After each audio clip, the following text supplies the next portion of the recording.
My cat demands to smell my breath after I eat something.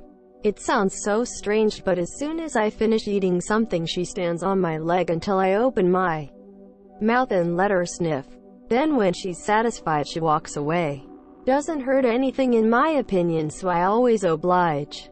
My dog loves getting kicked. I love my dog, and it isn't abusive, but he loves when I tuck my foot under his back when he's laying down and pushing him across the floor.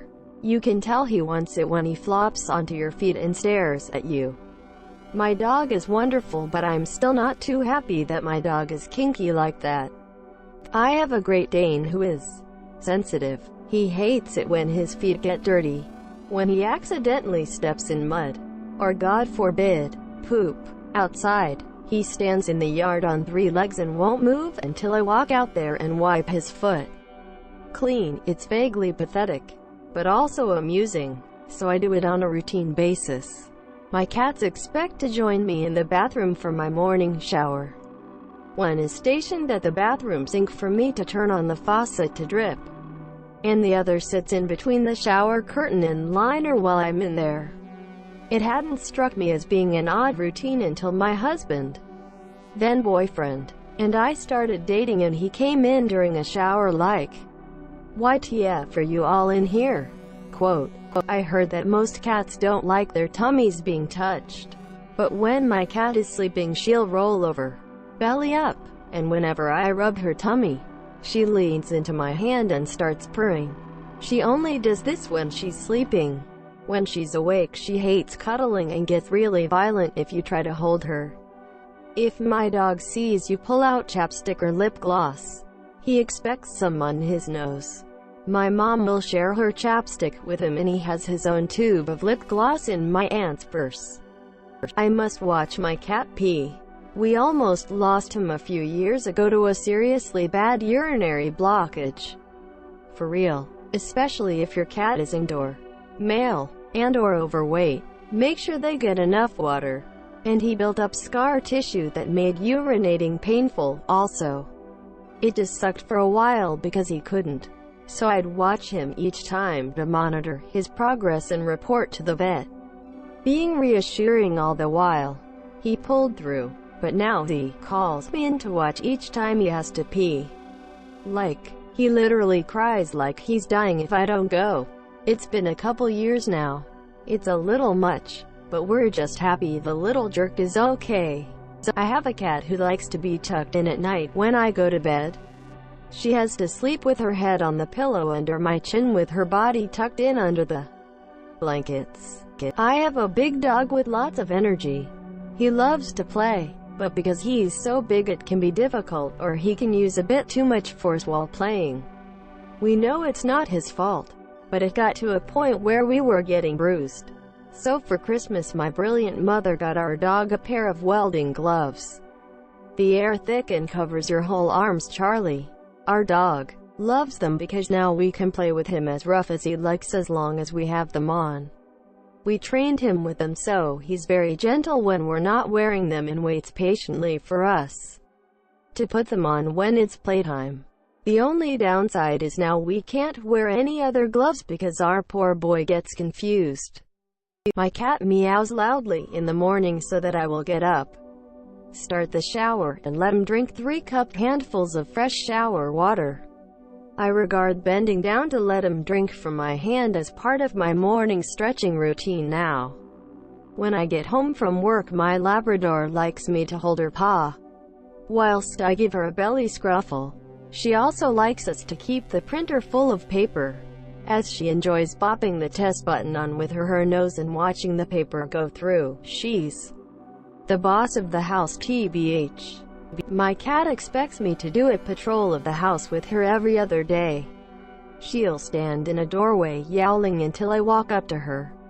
Then I have to follow her to the next room and walk round it.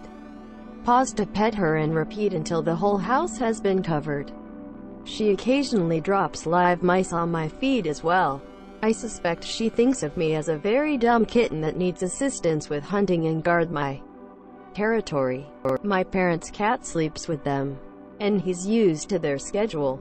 So when he thinks bedtime is coming, He'll start annoying them until they follow him into the bedroom. Monsieur, I guess this doesn't really answer your exact question, but it is a weird thing he does. My cat likes to steal tomatoes from the counter and leave them by the front door. I often step into half-eaten tomatoes when I come home from work. My bulldog demands kisses before bed. Both him and my other dog, Small Mutt, sleep on my bed with me, and he's down by my feet. If I don't give him a kiss on the head and then tell him I love him and good night before I tuck myself into bed, he will walk up to my pillow and headbutt me until I kiss him. And then he walks back down to my feet to sleep. I don't understand what she wants, but one of my rats burrows deep into my clothing until she traps herself and then squeaks like I'm crushing her. Every day, my rabbit expects to get a treat if you go near the fridge. He will try to climb in. He will try to climb my daughter to steal her food. He will nibble on toes.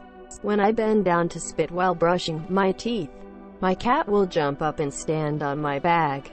She then expects me to parade her around for the rest of my life, walking with my back at a 90-degree angle so that she can continue to stand upright. If I try to get her off, she clings to the back of my shirt with her claws, and #X200B. It's great. She's great. Everything is great. My cat likes to stand on the sink while I shower and likes when I respond to her meowing like I understand her. If I let the dogs out when I get home and don't give them food immediately after, the big dog will stand next to his bowl and yell, bark, at me until I do. He demands dinner at 6 p.m. sharp. My cockatiel wants me to scratch her, but then bites me when I scratch her. Or if I don't scratch her, she'll bite me. BC, I'm not scratching her, stupid bird. I put his slobbery toys away in the kitchen sink and he wants me to hold my arm out so he can jump up and perch his front paws on my forearm so he can stare at his toys in the sink. He's content after that to sit on my lap while I'm taking a garbage. Our dog wants to be in the room whenever we change our baby's diaper. He doesn't come over and smell or anything, and doesn't try to eat the diaper, but he's gotta be in the room. Monsieur, my cats don't even bury their garbage and piss anymore because they know I'll end up doing it. My girlfriend's parents' border collie will start getting impatient and pawing the TV controller when he wants to watch Shaun the Sheep. He then spins around in circles and jumps up at the TV when Shaun comes on. I do feel sorry for that dog that it didn't get to live on a farm sometimes. My late Manx cat expected me to put my elbow out on the couch armrest so he could play parrot and curl up on my arm in the couch. My current long-haired cat expects tummy scritchies that she will, at times, decide is an attack on her honor, so she has to wrap her front legs around your hand while kicking with her hind feet claws and chew on you. My cat loves to sit in my bathroom sink and will meow until I make the faucet drip for him. Monsieur, it fascinates him for some reason. My dog expects me to make my two cats not play with each other, ever. She will cry softly to herself while pacing around me until either they stop playing, or I tell the cats to be quieter. My dog will not play with the cats and doesn't seem to mind when we, the humans, play with the cats. But heaven forbid the cats want to play with each other. And as soon as the cats start making any kind of playful racket again, she is right back to crying to herself. If my cat can see even a sliver of blue at the bottom of the bowl, it's a blue bowl. The whole thing is empty and she can't eat anymore until it's heaping full again. My old cat we named El Diablo wouldn't let my dad sleep until he gently grabbed his two front paws in one hand and his two back paws in the other, and mime using the cat like a pump shotgun. Sounds included. After that the cat would curl up on the back of the couch. Cheese. If you open any package of cheese, whether a cheese stick, shredded cheese, cream cheese, etc., you are expected to share with Ghost, my cat. He knows what all these packages sound like when being opened. The cat wants me to stick my finger way down into her right ear.